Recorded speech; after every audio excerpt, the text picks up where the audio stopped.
তাছাড়া তাছাড়া এই সাবজেক্টটা পরিবেশন নিয়েছিল আমার যত চিন্তা। তবু আমি জোর গলায় বলতে পারি, তোমার মনে হচ্ছে অন্য কোনো মেয়ে ওই চরিত্র এমন সুন্দরভাবে অভিনয় করতে ধর, এটা একটু বাড়ানো হতে পারে। দর্শক মণ্ডলী প্রতীক্ষার স্টপ এমনকি স্বয়ং সুন্দর পর্যন্ত স্বীকার করেছে যে তোমার অভিনয় সম্পূর্ণ পাহাড় করেছে দেবকী রানী। আমার অভিনয় আর পঞ্চমুখ না হয়ে এবার তুই কাজের কথা বলতো, আমি চুপ করলে কি হবে? তিনি তো চুপ করবেন না। তুই কার কথা বলছিস সে দেবকী? আমি তো বুঝতে পারছি না। না কি করে বুঝবে বলো? আমি ওকে বুঝতে পেরেছিলাম যে কলেজে অ্যাডমিশন দেওয়ার দেবকী একদম আজে বাজে কথা বলবি না। মানে আমি কোনো কথা আমি শুনতে চাই না। আমি জানতে চাই এসব আজে বাজে কথা তুই কার কাছে শুনেছিস বল। হ্যাঁ আমি আমাদের ভক্তরাজ্যের আমার নাম অসীম সিংহ। তুমি আমাকে না চিনো, আমি তোমাকে ভালোভাবেই ছেড়ে দেবকী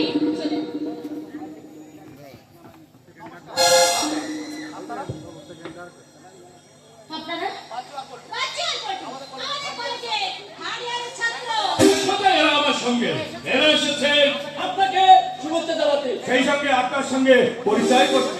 যেহেতু কলেজ ফাংশনে সাত পাকে সিঁদুর না বেঁধে অভিনেত্রী হিসেবে তোমার জয় জয়।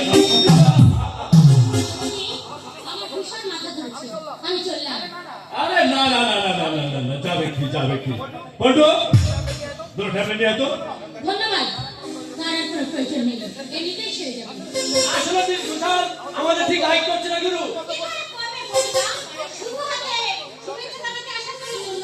শুভ হাতে আমি মনে আসিয়ে যাবো কি শুভেচ্ছা জানাতে পেরেছি এই নাইট শোয়ের টিকিট নগদ 500 টাকা। সিনেমা দেখার পরে সবাই মিলে একসাথে রিলাক্স করবো হোটেলে বসে। আর আমি কিন্তু বিশেষ কিছু আনতে পারিনি। কলকাতা আমি জুইলার্স থেকে তোমার জন্য এনেছি এই নেকলেস। তুমি নিজে হাতে ওটা আমার বান্ধবীর গলায় পরিয়ে দাও। আপনারা সাদা পোশাকে আবরণে ঢাকা মোটেই যে ভদ্রলোক নয় সেটা বুঝতে আমার আর বাকি নেই। তুই থাম দেবকী, তুইও যে ওদের দলের একজন সেটা আমার কাছে জলের মতো পরিষ্কার। আপনি হচ্ছে এই দলের প্রধান নায়ক, তাই আপনাকে বলে রাখছি শুনুন, উপযাচক হয়ে এই দলবল নিয়ে আমাকে যদি উপঢৌকন দিতে আসেন তাহলে আপনি ভুলই করেছেন। কারণ যাত্রার গিফট গ্রহণ করার মতো মন মানসিকতা এই সাথী ঘোষালের নেই। এই রেখে আরে তুমিও শুনে রাখো সাথী ঘোষাল কলেজ ইউনিয়নের চেয়েছে ওই অসীম ছিল সহজে কিছু না পারে। পল্টু আছু এই কথা বলছি, ভদ্রতার কি একটা সীমা আছে? পথ ছাড়ো, আমার যেতে দাও। আছে আছে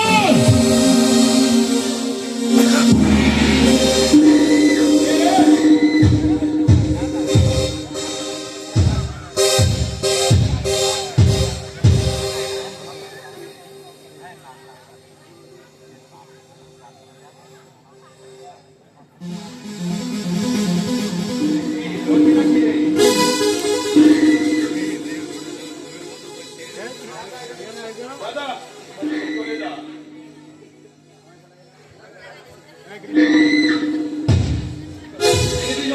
কি ব্যাপার? ভয় পেয়েছে। আপনি চলে যাচ্ছেন যে? একটা অসহায় মেয়েকে এই দুটো গুন্ডার সামনে ফেলে রেখে যে টাকা দেখতে পাচ্ছে না।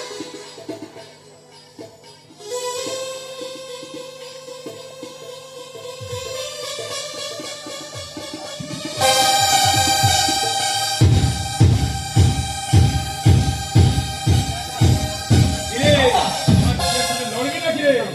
আয় আচ্ছা